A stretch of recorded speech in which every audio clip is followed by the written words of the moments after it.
Good morning, I'm Lacey Shippey on the Rural Radio Network, and it's time to take a look at our midday livestock trade with livestock market analyst Kyle Bumsted. And Kyle, so far we're seeing green here on the cattle futures this morning. Tell me what you're watching in the market today.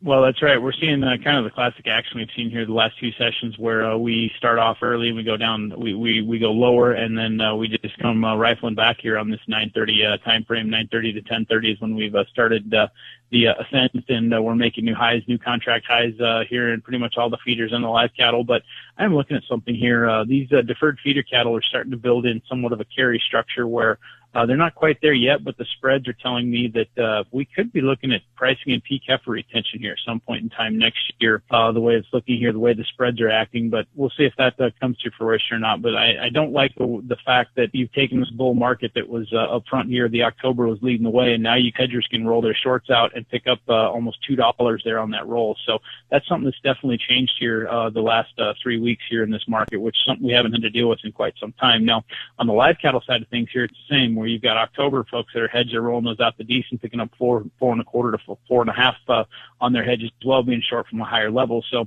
something to definitely take a look at if you're in that boat. But we are looking to see what kind of cash trade we get this week. Last week there really was no trade to speak of in the Southern Plains. We traded a lot of 235 here in Nebraska. Haven't heard any bids or offers show this is up about 14,000 head here this week. Box beef was a little higher here at noon, and folks are just kind of wondering which way it's going to go here as far as slaughter pace because the packers are starting to cry about their margin again. So which way that goes, that's anybody's guess right now. Thank you, Kyle. That is livestock market analyst Kyle Bumsted. And if you'd like to talk to him about the markets, call him at 308-708-7340. You're listening to the Rural Radio Network.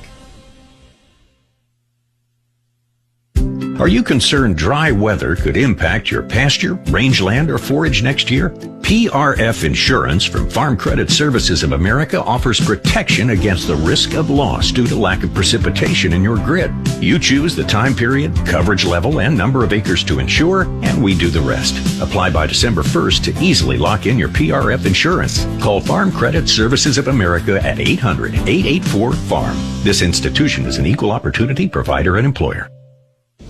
With corn rootworm costing farmers up to $1 billion a year, you need the right strategy. Introducing Durastack trait technology, featuring 3 powerful modes of action to strike corn rootworm at full force, outsmart, outmaneuver, and outmatch their every move with the industry's first triple BT protein stack built for corn rootworm control. Take back your yield potential. Make your move at Durastack.com. Available for the 2027 season. Good morning from the Tractor Tuesday Market Desk. I'm Lacey Shippey for the Rural Radio Network. Make sure you check out today's daily deals at TractorTuesday.com. Corn futures are remaining fairly flat this morning. The weekly export inspections eased a little bit at 1.1 million metric tons, but we continue to run at 165% of last year's pace. Soybeans are down after China imposed port fees on ocean freight and products yesterday. Brazil has also come out with their own record large soybean crop estimate. Export inspections improved to just over 994,000 metric tons, but we are at only 74% of last year's pace. And the wheat markets are a little higher with some light short covering after finding some fresh lows. Wheat inspections are holding at 118% for the year to date. December corn is up a half at 4.11 1/4. March up a half at 4.27 3/4. November soybeans are down 3 3/4 at 10.04. January down 3 1/4 at 10.22. December Chicago wheat up 3 1/2 at $5 1/4. March up 3 1/2 at 5.16 3/4. Kansas City December wheat is up 6 1/2 at 4.87 3/4. March up 5 3/4 at 5.08 1/4. December soybean meal is down a dime at 2.74. December bean oil down 19 cents at 50.41. October live cattle is up 102 at 241.60. December up 150 at 246.25. October feeders are up 470 at 380.20. November up 465 at 381.37.